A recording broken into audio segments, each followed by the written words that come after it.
Asia কাপে প্রত্যাশিত সূচনা পেয়েছে বাংলাদেশ ক্রিকেট দল। নিজেদের প্রথম ম্যাচে হংকং চায়নাকে 7 উইকেটে হারিয়ে গুরুত্বপূর্ণ 2 পয়েন্ট আদায় করে নিয়েছে লিটন দাসের প্রতিনিধিত্ব করা বাংলাদেশ ক্রিকেট দল। ব্যাট হাতে দলকে সামনে থেকে নেতৃত্ব দেন লিটন নিজেই। তার ভূয়সী প্রশংসা করেছেন ভারতের সাবেক স্পিনার ও ক্রিকেট বিশ্লেষক মুরালী কার্তিক। যদিও জনপ্রিয় ধারাভাষ্যকার ও খ্যাতিমান ক্রিকেট বিশ্লেষক হার্ষা ভুগলের মতে বাংলাদেশ দল হিসেবে ভালো খেলতে হলে রান করতে হবে লিটনকে ছাড়া অন্যদেরকেও। হংকংকে মাত্র 143 রানে আটকে রাখে বাংলাদেশ ক্রিকেট দল। আবুধাবির ধীরগতির উইকেটে এই লক্ষ্যমাত্র 17.4 ওভারে তাড়া করে বাংলাদেশ ক্রিকেট দল।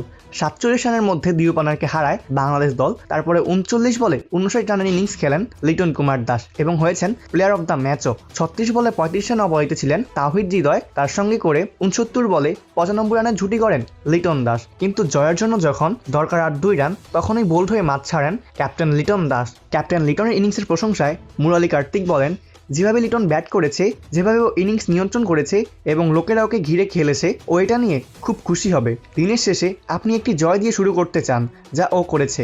সমালোচকরা যারা ওর স্ট্রাইক নিয়ে কথা বলেছিল, সে একটা জবাব দিয়ে দিল। প্রতি উত্তরে হার্ষা ভোগলে বলেন, বাংলাদেশের ব্যাটিংয়ে অন্য কাউকে উঠে দাঁড়াতে হবে, সুতরাং বাংলাদেশ থেকে আপনার পছন্দের কাউকে বেছে নিন। ইমন, হয়তো ইমন। তাওহিদ হৃদয় সেই ব্যক্তি যে দলে জায়গা পেয়েছে এবং কিভাবে জিততে হয় সে সম্পর্কে নিজের ধারণা বদলাচ্ছে, কিন্তু সেটা আমার ব্যক্তিগত চিন্তার কারণ।